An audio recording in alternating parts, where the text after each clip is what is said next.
salah satu poin pentingnya adalah jika kami menindaklanjuti putusan itu dalam bentuk revisi Undang-Undang Pemilu, maka proses legislasi itu berpotensi justru mengangkangi sejumlah prinsip-prinsip konstitusional dan norma dalam konstitusi itu sendiri.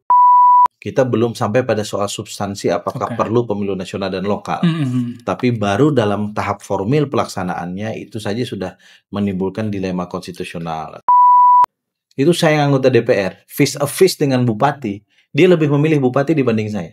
Padahal saya anggota Komisi 2. Bawaslu masih jauh panggang dari api. Ini bukan sekedar soal regulasi, ini soal mental. Dan kalau mau disalahkan, siapa yang paling disalahkan? Ya kami ikut serta disalahkan.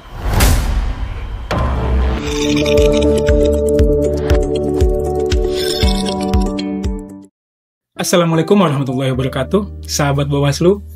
Kembali lagi di podcast Ruang Publik bersama kami Muhammad Ervin Kushairi. Nah, podcast kali ini edisi spesial karena kita telah kedatangan Bapak Rifki Nizami Karsayuda. Bang Rifki selaku Ketua Komisi 2 DPR RI. Bang, terima kasih atas kesediaan waktu Abang untuk bisa mengikuti podcast kami. Makasih, Vin. Makasih. Oke, siap.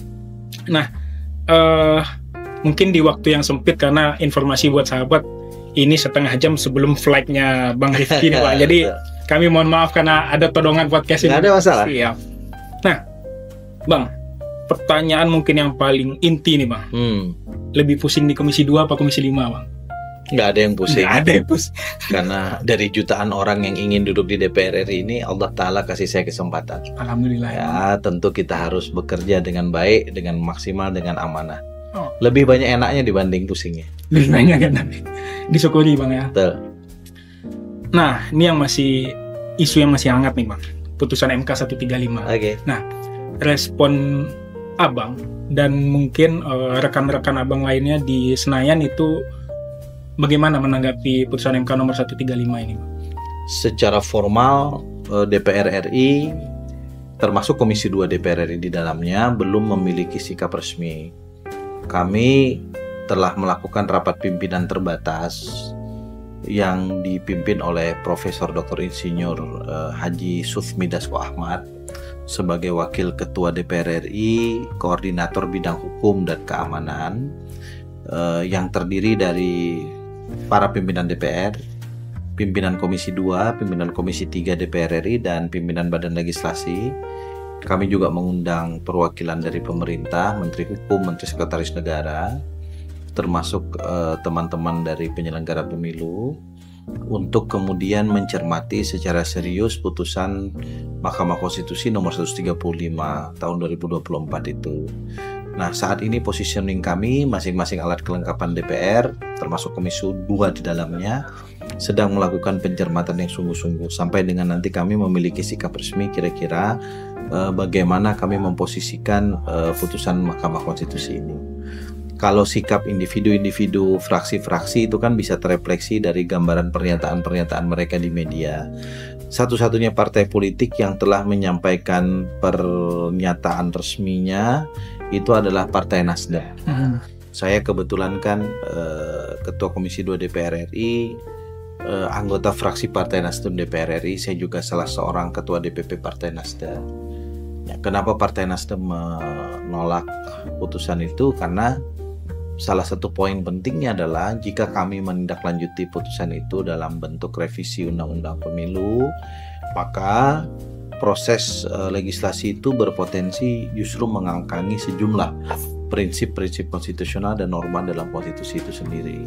Salah satu contohnya adalah jika kita melaksanakan pemilihan umum daerah atau pemilihan umum lokal yang di dalamnya ada pemilihan anggota DPRD provinsi, kabupaten, kota yang jedanya 2 sampai 2,5 tahun dari pemilu nasional, maka kemudian itu berpotensi melabrak ketentuan dalam pasal 22E ayat 1 dan ayat 2 Undang-Undang Dasar. Apa itu pasal 22E ayat 1 dan ayat 2? Pasal 22 ayat 1 menyatakan bahwa pemilu dilaksanakan 5 tahun sekali dan salah satu dari penyelenggaraan pemilu itu adalah memilih anggota DPRD. Jika kita melaksanakannya lebih dari 5 tahun, dalam hal ini adalah 7 tahun atau 7,5 tahun, maka kita berpotensi melabrak itu. Jadi gap 2 tahunnya itu. Betul. Jadi Kita belum sampai pada soal substansi apakah perlu pemilu nasional dan lokal.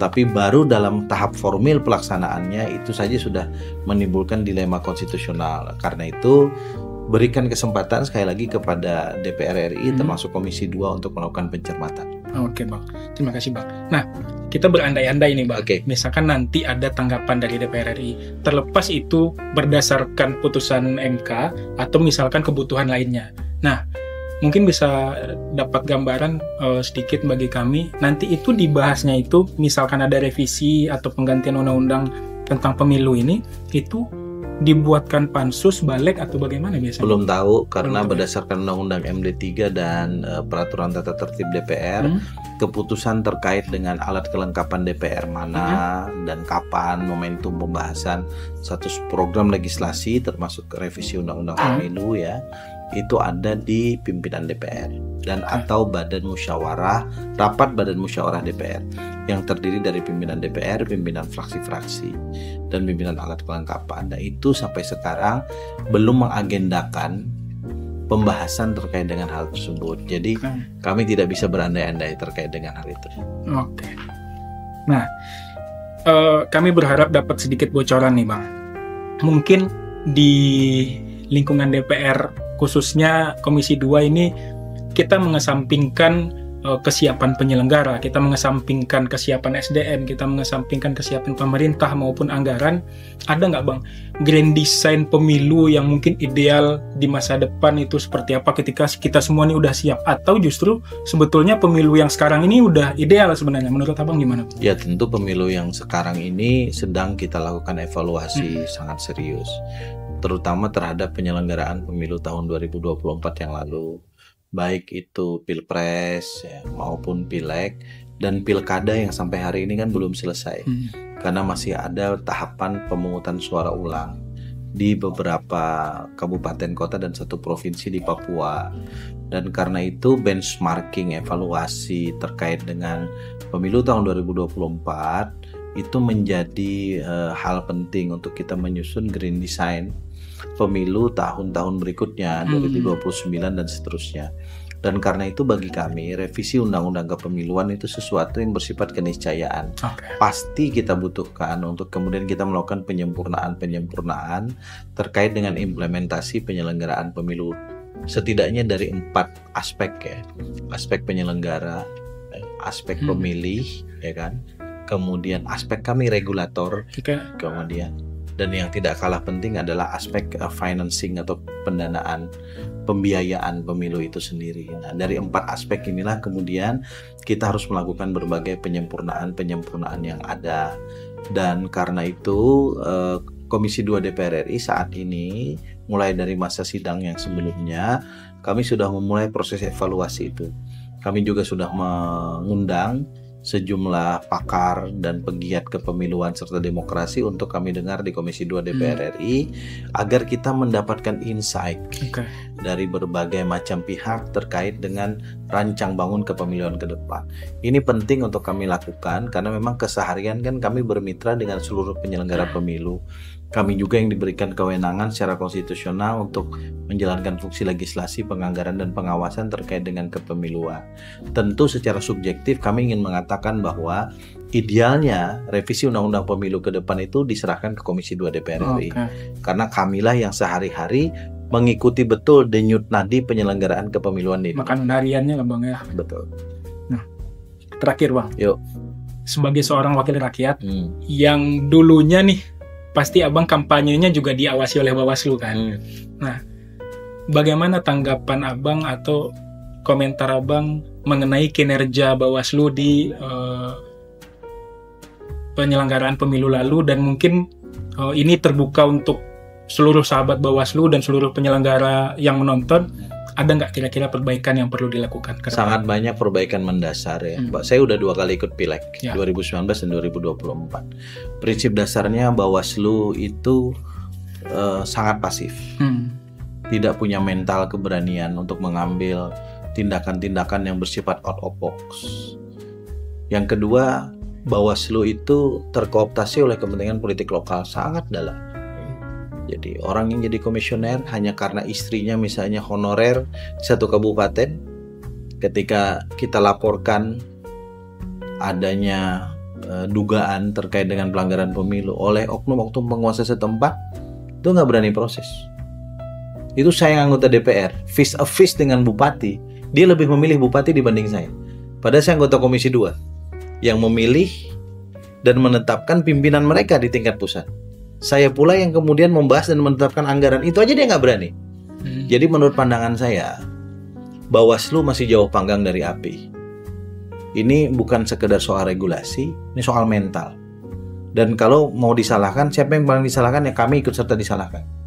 Karena ini kan berpucu pada soal rekrutmen dan pilihan. Kami memilih 5 orang di tingkat pusat, yang kemudian mereka memilih provinsi, kabupaten, kota. Yang kedua, harus kita akui bahwa Bawaslu dari sisi pimpinannya, sumber daya manusianya masih banyak yang job seeker, dan itu mempengaruhi mentalitas. Karena job seeker, maka kemudian sangat mudah diintervensi oleh kepentingan ekonomi dan politik.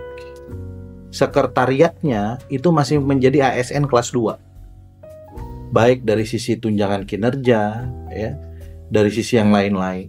Sehingga inilah PR yang harus kita benahi.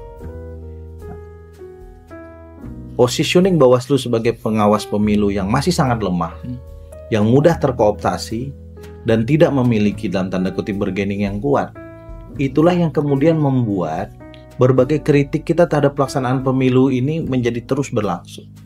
Nah, karena itu saya kira dalam momentum yang baik ini, kami Komisi 2 juga mengintrospeksi diri, kita semua keluarga besar Bawaslu seluruh Indonesia, mari kita introspeksi diri, coba kita lakukan proses pengawasan yang baik, yang ketat, dan seterusnya. Coba Anda bayangkan, ini kantor Panwascam di sebuah kecamatan. Jelang hari H, kanan kiri orang bagi duit, Panwascamnya sibuk di kantor, nunggu laporan. Melakukan temuan, tidak berani. Dan seterusnya, dan seterusnya. Sementara berebut untuk menjadi Panwascam, berebut menjadi Bawaslu Kabupaten Kota, dan seterusnya. Dan saya jujur ingin katakan ini kesempatan yang baik, ya.